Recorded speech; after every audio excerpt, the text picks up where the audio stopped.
s'appelle Arrêt cardiaque. Pour l'instant, c'est sur iPhone, mais bientôt, ça sera donc sur tous les smartphones. C'est une application qui va nous permettre, en cas d'urgence, de géolocaliser un défibrillateur. La première partie, c'est un mode d'urgence, donc vous allez appeler les secours et ensuite vous avez une aide à un massage pour faire un massage cardiaque. Donc vous avez un système de métronome qui vous permet d'avoir justement le tempo, parce que c'est un tempo qui est assez rapide. Ensuite, vous avez une géolocalisation des défibrillateurs.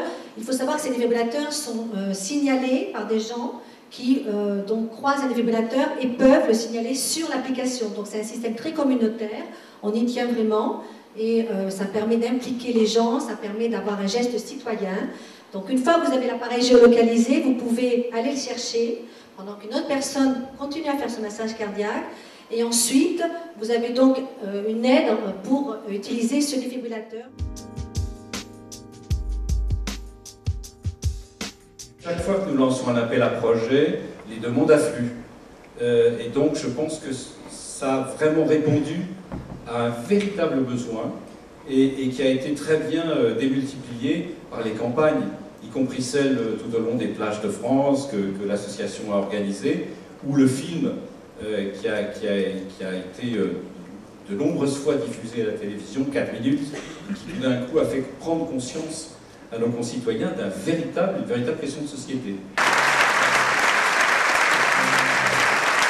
Bravo.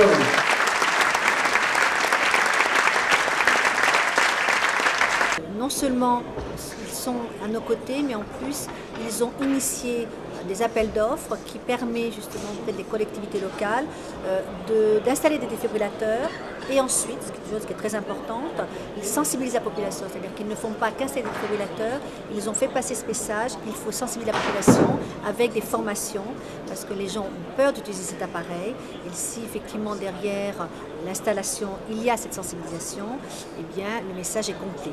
Moi je suis frappé du fait qu'aujourd'hui les chaînes de télévision et les stations de radio prennent conscience de leurs responsabilités sociétales.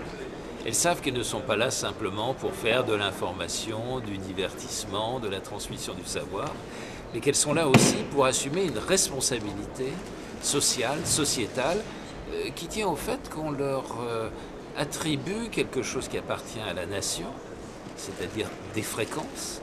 On les leur attribue gratuitement et en contrepartie, elles ont un certain nombre d'obligations. Mais je n'emploierai pas le mot d'obligation au propos de la santé, parce que les chaînes ont maintenant conscience qu'elles ont un grand rôle à jouer au service de la santé et dans le domaine de la prévention sanitaire en particulier.